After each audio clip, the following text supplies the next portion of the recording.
जो विद्यादि सागर सुधी गुरु हैं हितैषी, शुद्धात्म में निरत नित्य हितोपदेशी। बेपाप ग्रीष्म ऋतु में जल हैं सयाने, पूजूं उन्हें सतत केवल ज्ञान पाने।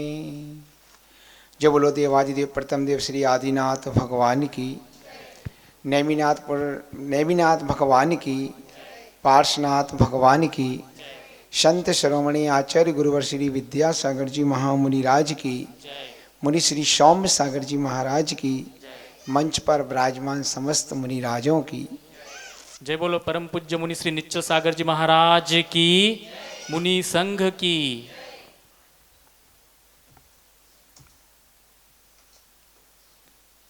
आप सब लोगों ने रामायण तो देखी होगी,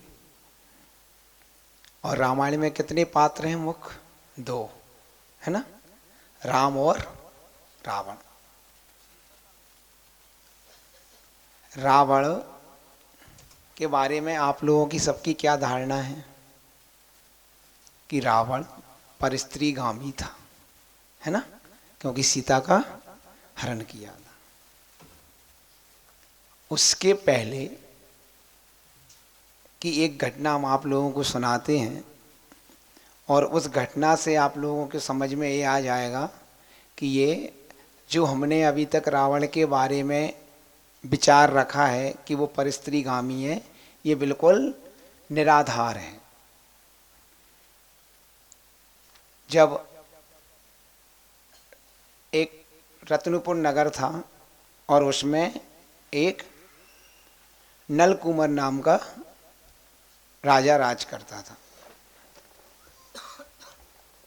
और नलकुमार किसके अधीन था? तो एक इंद्र नाम का राजा था, उसके वो अधीन था, और उसने उसको लोकपाल बना रखा था। यानी जो पाताल लंका थी, उस पाताल लंका में वह इंद्र नाम का राजा रहता था, और उसके चारों तरफ, चारों दिशाओं में एक एक उसने अपने लोकपाल विराजमान कर रखे थे। ऐसे ही ये नलकुमार भी रत्नपुर नगर का लोकपाल और राजा था। जब एक बार रावण अपने माँ दादा के साथ महल के सप्तवें खंड पर विराजमान था, तब उसने पूछा कि ये दक्षिण दिशा में कौन सा नगर है। तब उनके दादा ने बताया कि ये नगर पहले पाताल लंका अपनी ही थी, मगर इंद्र ने वह लंका तुम्हारे माली नाम के जो दादा थे उनका वध करके और वो लंका हमसे छीन ली, और हमें यहाँ आकर के लंकापुरी में रहना पड़ रहा है। अब रावण सोचता है कि मुझे अपनी पाताल लंका वापस लेना है, और रावण युद्ध के लिए निकलता है। जैसे ही रत्नपुर नगर के आसपास पहुंचता है और नलकुमार को पता लगा कि रावण युद्ध के लिए आया है, तो वह इंद्र से जाकर के बोलता है कि अचानक संकट आ गया और लंका का राजा रावण, दशानन उसको उस समय दशानन बोलते थे, और वह अपनी सेना के साथ रत्नपुर नगर की ओर आ रहा है। आप युद्ध की तैयारी करवाइए। तो वो कहता है कि मैं तो अभी नंदीश्वर की वंदना करने के लिए जा रहा हूँ। आप जब तक मैं वंदना करके नहीं लौटता, जब तक के लिए किसी न किसी प्रकार से तुम रावण को रत्नपुर नगर में आने से रोको, क्योंकि मैंने संकल्प कर लिया है पहले वंदना करने का। ठीक है। अब नलकुमार आता है और अपने नगर के बाहर एक बेताली नाम की विद्या से एक बहुत ऊंची दीवार खड़ी कर देता है चारों तरफ से।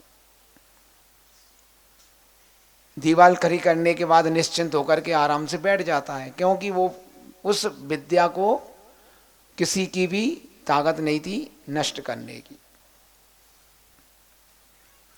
जब रावण ने अपने दूतों सैनिकों को भेजा कि जाओ रत्नपुर नगर के राजा से कहो कि हमें टैक्स दे, आजकल की भाषा में टैक्स है, पहले उस समय और कुछ बोला जाता था, उसको कर के रूप में बोला जाता था। आप कर के रूप में आप लोग नहीं समझ पाओगे, इसलिए हमने टैक्स बता दिया, क्योंकि टैक्स आजकल सब लोग जानते हैं, क्योंकि सबको टैक्स देना पड़ता है, सर्विस टैक्स, सुविधा टैक्स, जीएसटी टैक्स, जो ये सबको देना पड़ता है, तो सब लोग जानते हैं। अब जैसे ही उसके सैनिक वहाँ जाते हैं तो उस नगर में प्रवेश ही नहीं कर पाते। क्यों नहीं कर पाते?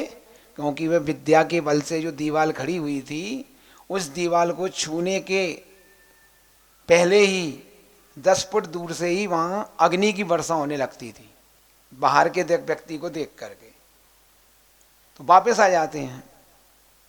अब इधर जो नलकुमार राजा था, उसकी जो पत्नी थी वो बचपन से ही रावण को चाहती थी, मगर उसके पिता ने उसकी शादी रावण से ना करके नलकुमार से कर दी।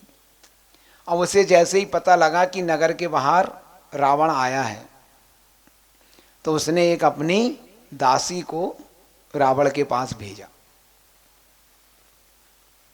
और जैसे ही उस दासी ने रावण के सामने ये सब बातें कहीं, तो रावण ने उसको बहुत जोर से डांटा और उससे कहा कि मैं परस्त्री का सेवन नहीं करता, क्योंकि परस्त्री सेवन से इस लोक में भी बदनामी होती है, परलोक में भी बदनामी होती है, परिवार नष्ट हो जाता है, बहुत सारी बातें बताई।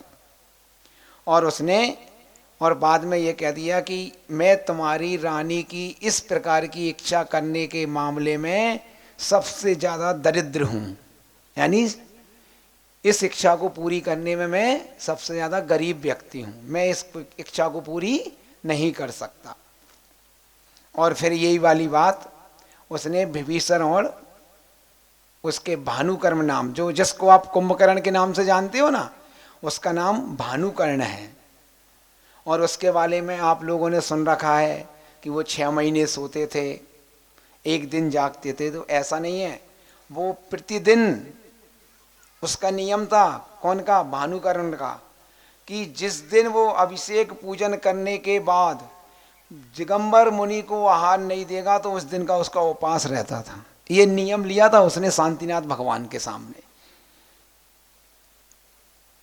तो और अब उसके बारे में अपन लोगों ने सुन रखा है कि वो 6 महीने तक सोता था और मांसाहारी था। तो वो मांसाहारी नहीं था, शुद्ध शाकाहारी था, प्रासुक भोजन करता था और मोक्षगामी था, उसी वक्त से मोक्ष भी गया है।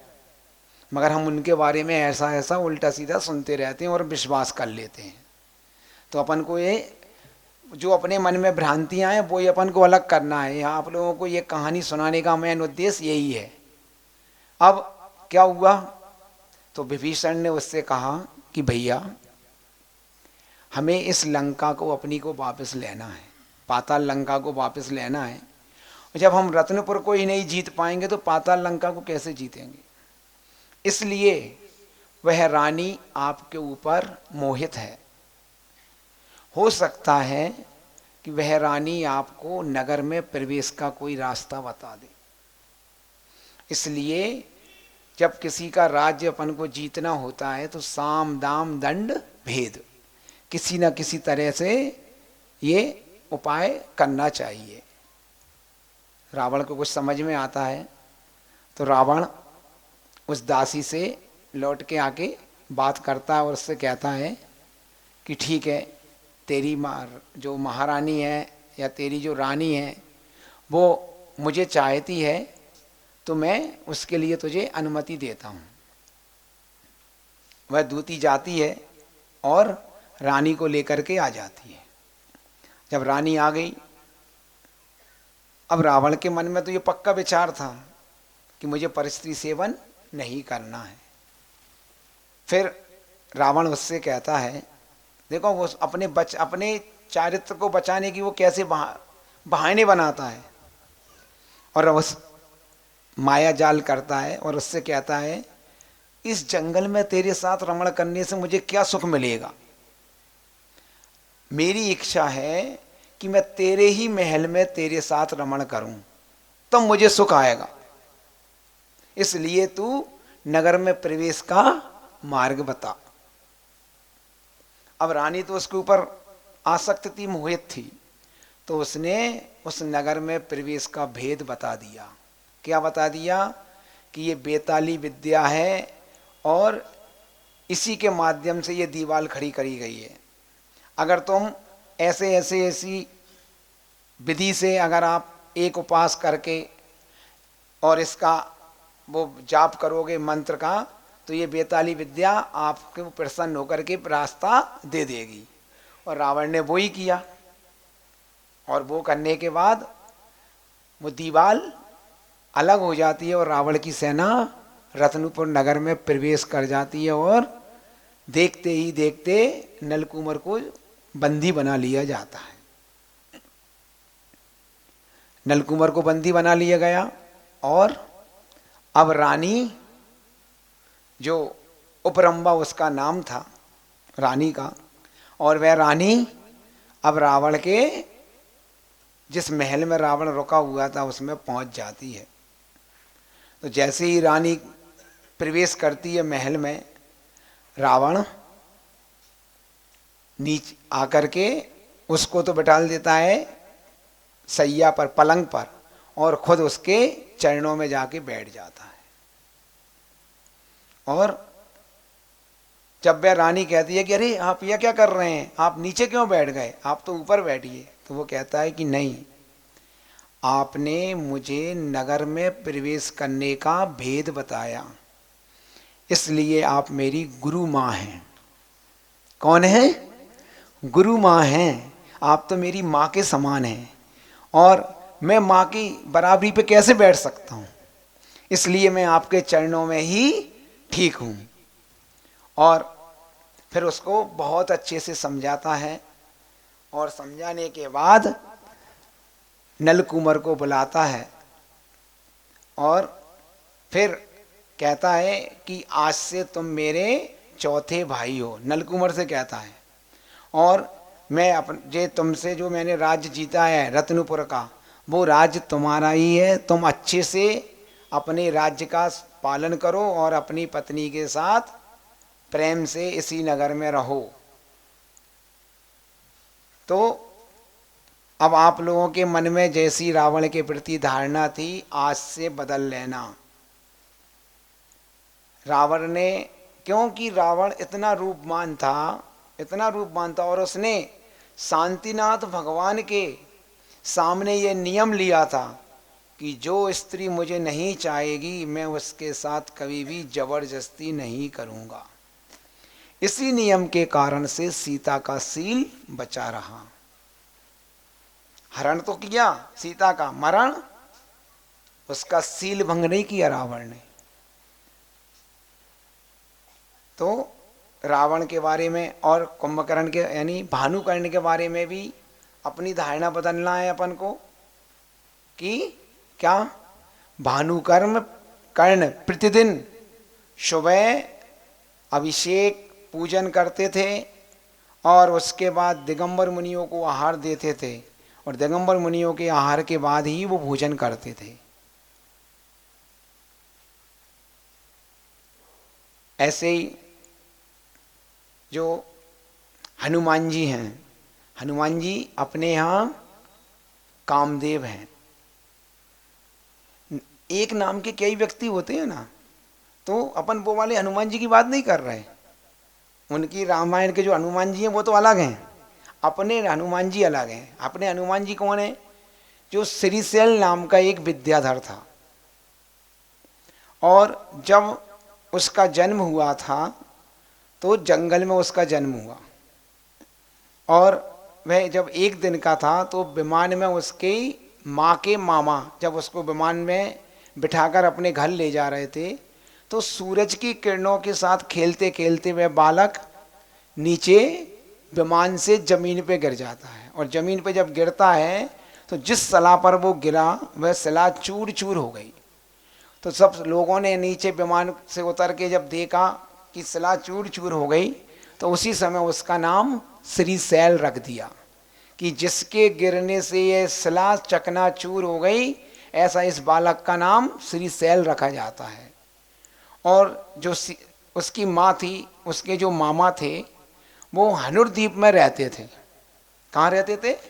हनुरद्वीप में रहते थे।